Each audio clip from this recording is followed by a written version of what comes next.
Badan Gizi Nasional akan menghentikan sementara penyaluran program makan bergizi gratis selama masa libur sekolah. BGN akan mengaudit dapur MBG yang saat ini menjalankan program unggulan Presiden Prabowo tersebut.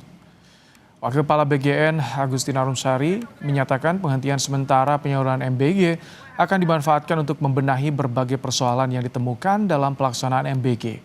Arum mengatakan, semua dapur MBG akan diaudit, selain itu BGN juga akan membenahi sistem data penerima manfaat agar program MBG lebih tepat sasaran.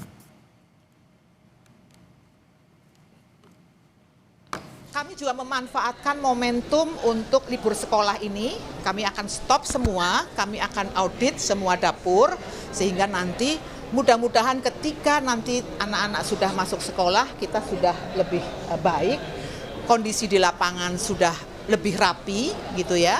Dan terutama tadi masalah data, saya kawal betul teman-teman Pusdatin kami, dan juga kami sudah mulai melakukan koordinasi dengan pihak-pihak yang sebenarnya sudah memiliki data.